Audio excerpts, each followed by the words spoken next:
Okay, and this is really my slap in the face to internet shoppers, because as I say, we get these crazy emails over the transom all the time, and like, we have a broker in Turkey.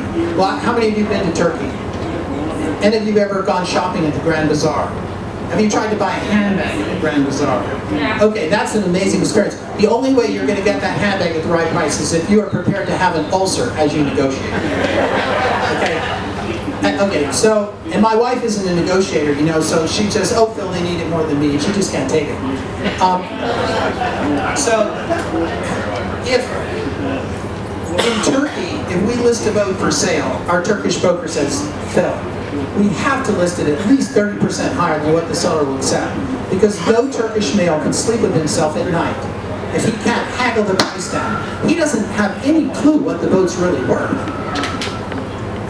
He's imbued with the belief that all brokers are slimy, all brokers are cretins, whatever the broker says is not true, therefore he can't trust anybody, so the only way he knows how to get a good deal is to get it for 30% off, okay? So that's the mentality, and so that's, you know, what you're dealing with. But when I get emails from people that say, well, let's just hypothetically say we got a boat that's for sale for $500,000, okay?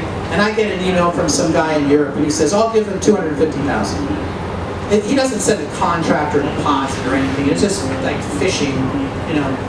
And I always email back a very glib little email. What if he accepts? Question mark. Phil. And he goes back. What if he accepts? It must be a fantastic deal. What are you talking about? You know. And I basically say, well, look, you know, you don't know if this boat's worth $500,000. You don't know if it's worth $250,000 because you don't really know. You know. So you should be sent comparables of boats. Right? You need to know what boats are selling for in advance of making an offer, right? So a broker should, now if it's a garden variety lagoon or Fountain Peugeot or Robertson and Kane or Katana or something, a broker should be able to send you all the sold boats and why they varied in price over condition, configuration, location, you know, all this kind of stuff. So that before you make an offer, you're not like blindly stabbing in the dark. Because sometimes we have boats that are listed for sale at prices that are already really good. And sometimes we have completely unrealistic sellers that really aren't very motivated, and we have to list boats at prices that are not really great. And then making an offer 20% less is justifiable.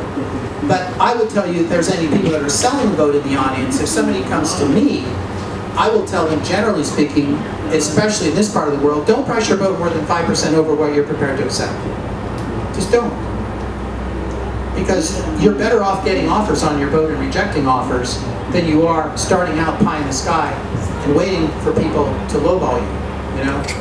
And further, as a broker, I don't really need to deal with a boat that's wildly overpriced because I'm not going to really be able to sell it anyways.